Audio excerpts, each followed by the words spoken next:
Everyone, welcome to the Kubernetes series that we have started on YouTube. And today's topic is jobs, Kubernetes. What are the Kubernetes job? And in this, we will cover different components like pod, failure, policies, and multiple examples. Also, we will see. So let's get started. Okay. So what is Kubernetes job, or we can say what is jobs in Kubernetes, right? So Kubernetes job is a controller resource. When we say it is a controller resource, it means it is controlled by the controller of the main control plane, right? So we have a different components, right? API server, controller, like that, right? So etcd. Okay, so controller is going to take care of your job deployment, okay, and it ensures that the specific number of pods completes their execution. Okay, so this is important. So basically, Kubernetes jobs are used to execute certain tasks. Like let's say you wanted to send an email, you wanted to generate reports. So those all things you can complete. You can write a script, you can deploy it into that Kubernetes job, and that will be taken care by the jobs in the Kubernetes, right?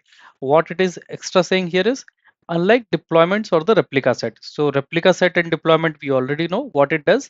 It maintains the desired number of pods into the running state, right? So unlike the deployments or the replica set, a job focus on finite and one time task. Okay, so that's what I just now explained. So replica set is used to maintain the number of required number of pods always available to you, right? But in case when you are deploying a job, it is going to ensure that okay, some certain number of for certain number of time any execution will happen, and then that job will be completed, okay, and it will be one time job. You can do it in the batch as well. Okay, so what these all things are used for, what kind of work? So basically jobs are used for batch processing, data migration, or report generation. Okay, any certain thing also you can do which is only going to do one time. It will be done, status will be completed, and then it will be pod will be removed. So that kind of behavior will be achieved by the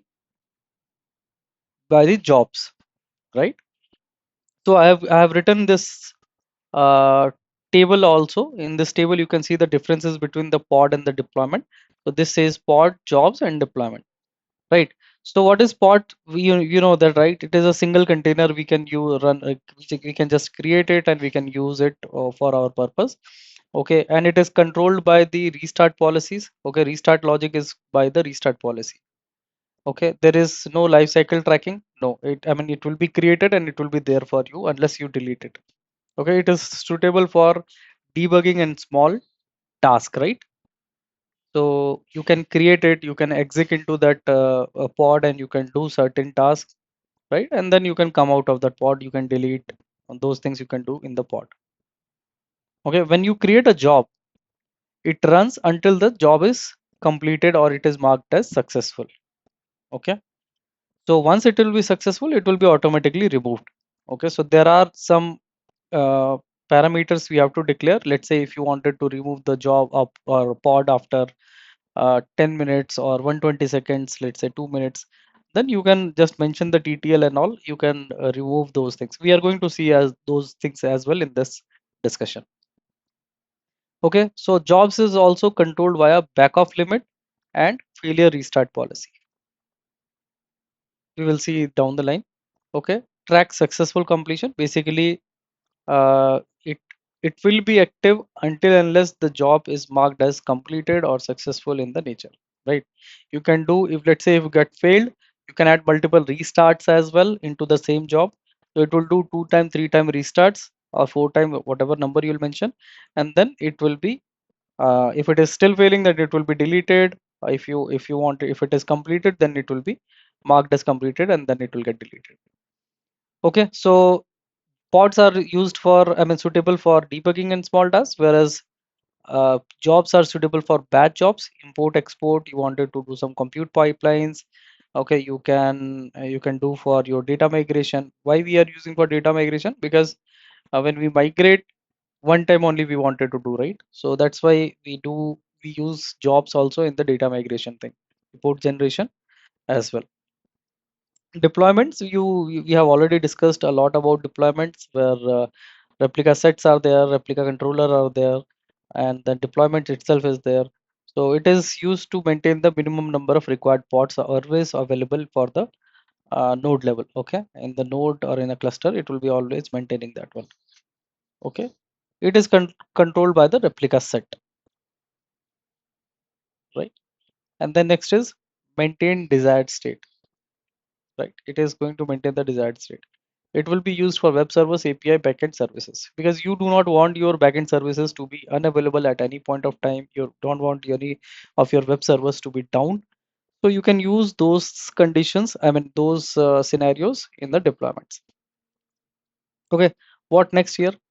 Key parameters in the jobs. What are the key parameters when we create a jobs? First one is completion, parallelism, okay, and then backoff limit, and then active deadline seconds, restart policy, and TTL.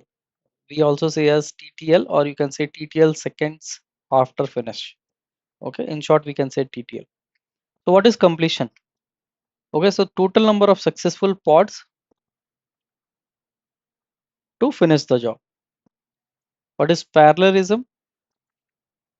So maximum number of pods you can run in the parallel. As the name itself is suggesting, in parallel how many number of pods you can run. That is called parallelism.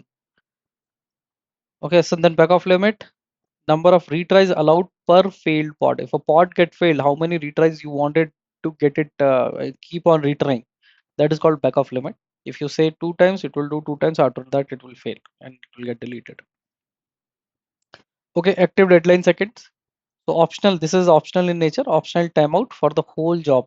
Okay, so at a whole job, if you mention deadline second, let's say you don't want your pod to keep on running after 1 hour or 60 minutes, then you can mention that 60 minutes or minutes or in seconds. And then if it is still exceeding that limit, then definitely your job will be cancelled or it will get timed out. Restart policy, typically never, we mention is at never most of the time, or on failure in bad jobs. Okay, we will see in this as well in detail. And what is TTL? For auto deletion after completion. This is what we discussed, right? So let's say if you want your pod is completed, the job is completed, and after job is completed, you can just mention the TTL, and after that the pod will be removed from the node level. Okay, so you always keep your infrastructure light. Do not want the pod to be always remain in that situation and somebody go and delete it. This will be always benefit if you are mentioning TTL in that scenario, right? So now let's see everything in detail. First one is completions. What is completion? So this means the number of pods successfully run, okay, that must happen before the job is considered completely. Okay, so let's say if you're saying completion equals to 3, then what does this means is 3 pods must successfully complete. Okay, and when it complete, it gives the exit code of 0, right? Not necessarily at the same time. What does it mean? It is not necessarily all the pods will complete at the same time, but 3 pods must run successfully and they should complete, I mean, they should get completed successfully. Okay, just 3 successful run in total we need. So we need 3 jobs to be completed. That's what TTL says. So total number of successful pods run. So I need 3, so it will be like mentioned as 3 here. Okay, what is the important note I have mentioned? You can run pods sequentially or in parallel. So parallel may you have to mention parallelism.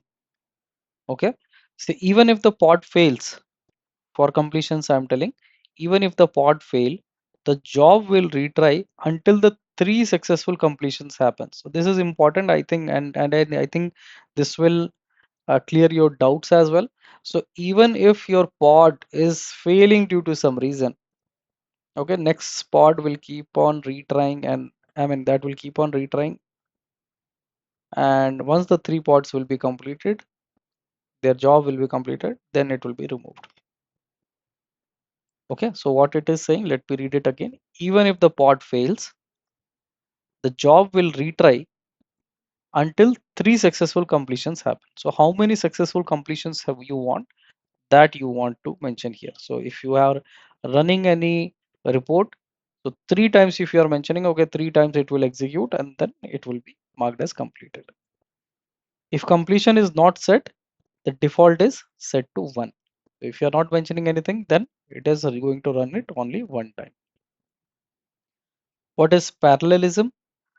So as its name suggests, parallel, it is going to run the number of pods in parallel at the same time, right? So if you are mentioning as 2, so it means at most 2 pods will run concurrently. In a parallel, it means it will run. You can use completions. Use with completions. Basically, we use it with completions. If completion is equals to 5 and parallelism equals to 2, what will happen? Then 2 pods will start.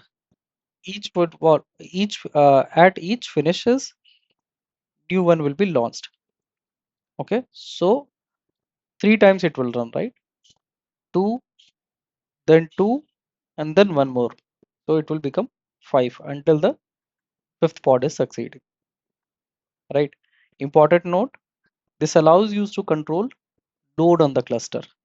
Okay, so we don't want all the 5 pods to run together, right? Because if you are running the pods with high configuration or low configuration, or your application is very of heavy weight, or it is having a lot of things into your applications, it can increase the CPU, or it can delay your jobs completion time. Okay, or it can take your more memory and all. So to maintain that and to ensure like, okay, everything is good performance wise, we can use parallelism into like that.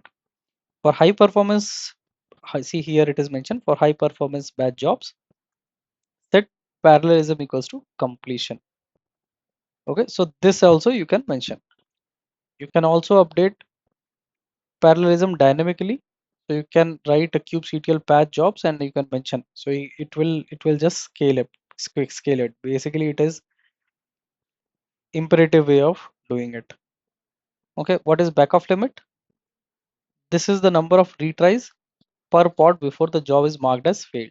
Okay, so let's say if you're running something, any report or any data migration you are doing, and while doing the data migration, if your pod is marked as failed before it is getting to marked as failed, how many retries you wanted to do it, right? Let's say you are doing a DB update. So before doing a DB update, how many times you want to get it retried? So that number you can mention. So here it is mentioned as 4. So it means if the pod fails, the Kubernetes will retry up to 4 times. And if all the retries will fail, the pod will be marked as failed, right? This is simple, backoffLimit. How it works? A pod exits with a failure code, let's say exit code 1. A retry is triggered in the job controller. A pod keep failing, the controller retries until it hits the limit. So if your limit is 4, it will do the 4-time retry.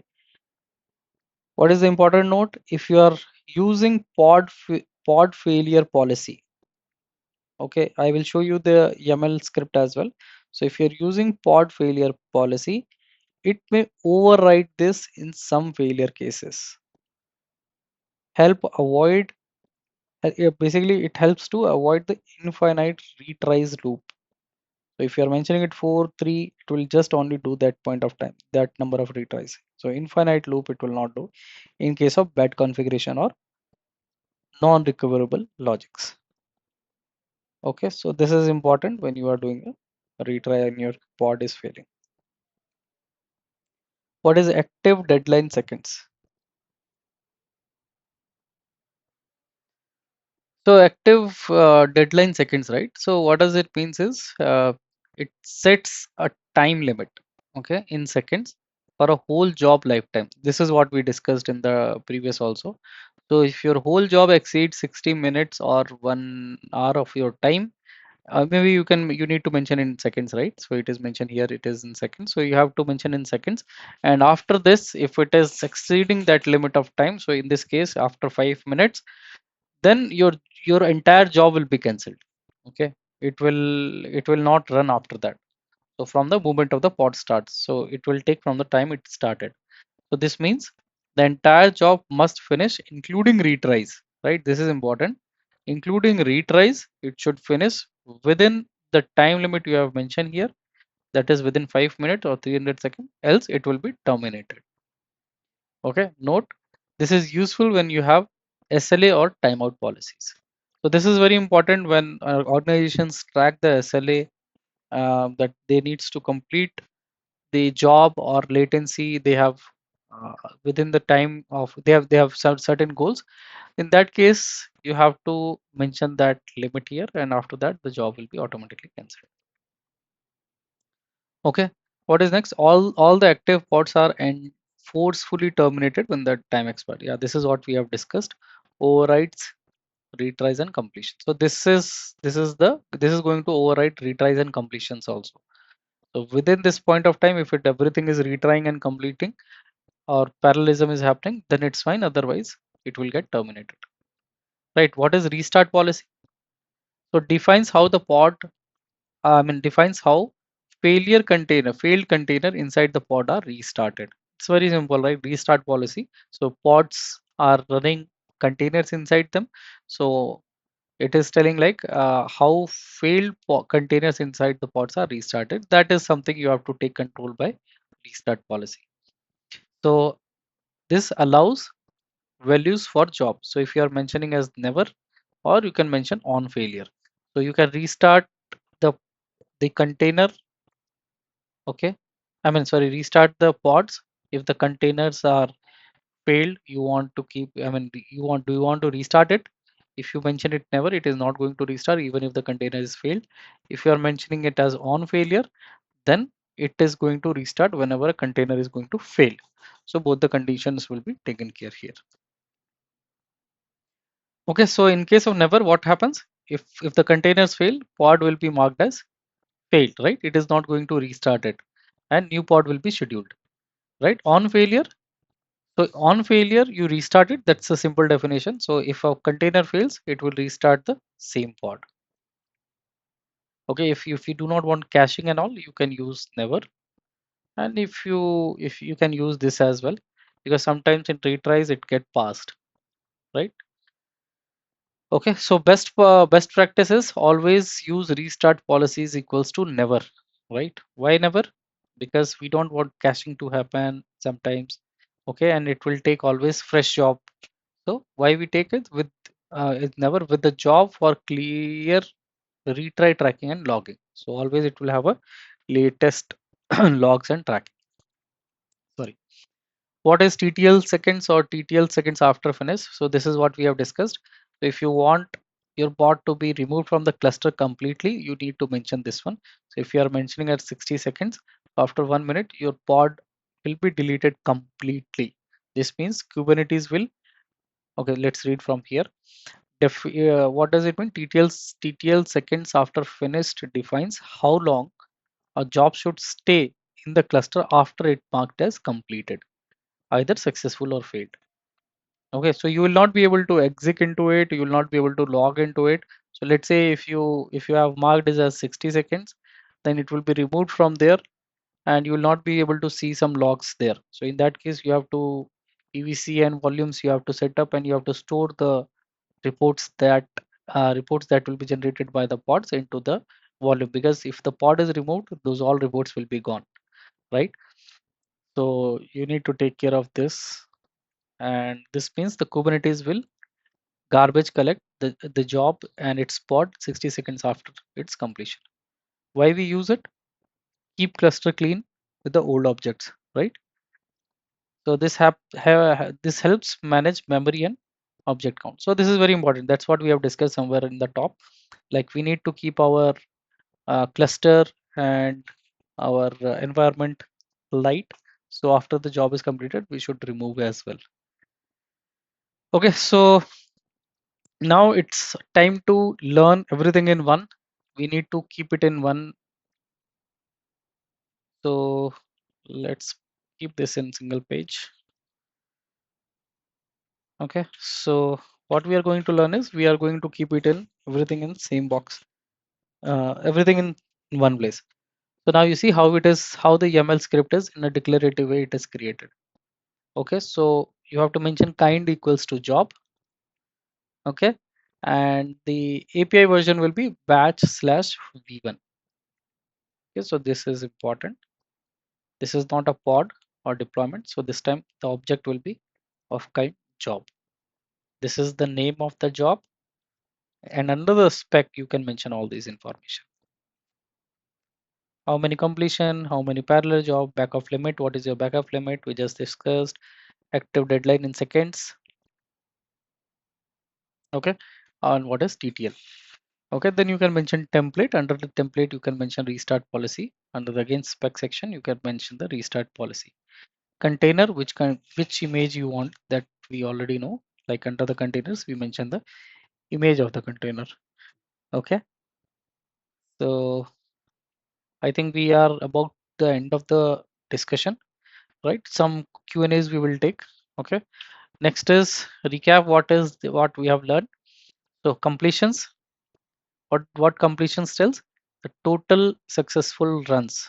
Okay, so if you want five jobs will be completed, required the number of success. So it always calculates as a successful counts total. So if four are completed, then again you will be triggered. Five needs to be completed in a successful condition. Okay, so that's the important of completion. Parallel, so how many pods you wanted to run in the parallel? So concurrent control concurrency.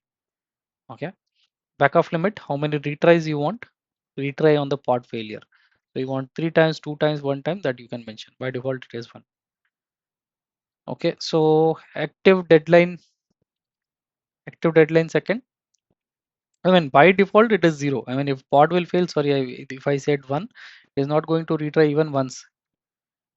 So if a pod is if the image container is failed, then pod will be failed only. So if you have to mention 1, then at 1 time it will retry.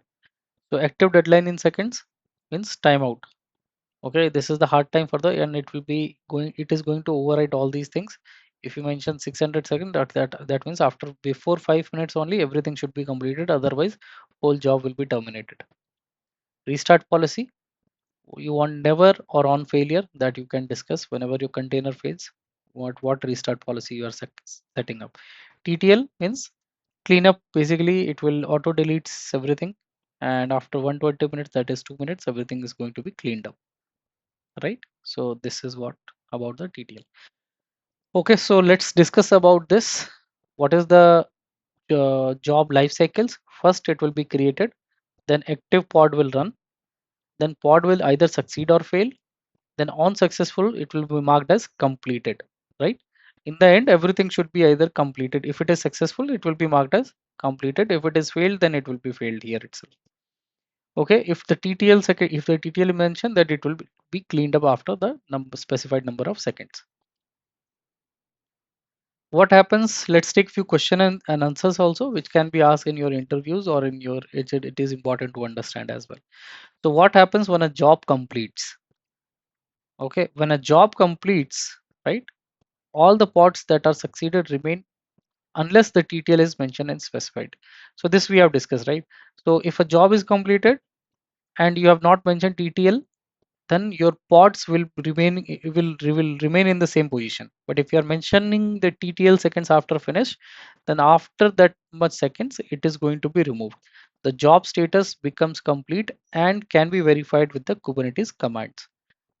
This allows logs and statuses to be inspected after the completion.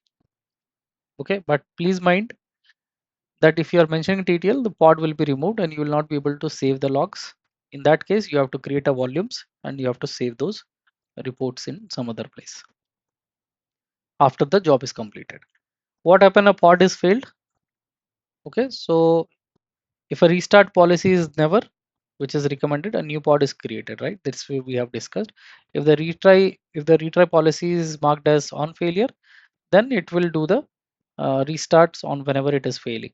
So it retries until the pod succeeds and retry counts exceed the backoff limit. So this is the backoff limit, how many times you want to do the retry. Okay, pod failure policy. It is available for version 1.28 plus. Okay, pod failure policy provide the fine grained control over the pod failure. Should trigger retries, be ignored or fail the job immediately. So that's the pod failure policy. Okay, so when you wanted to do retry, ignore, or fail, so those things you can mention under the pod retry fail policy.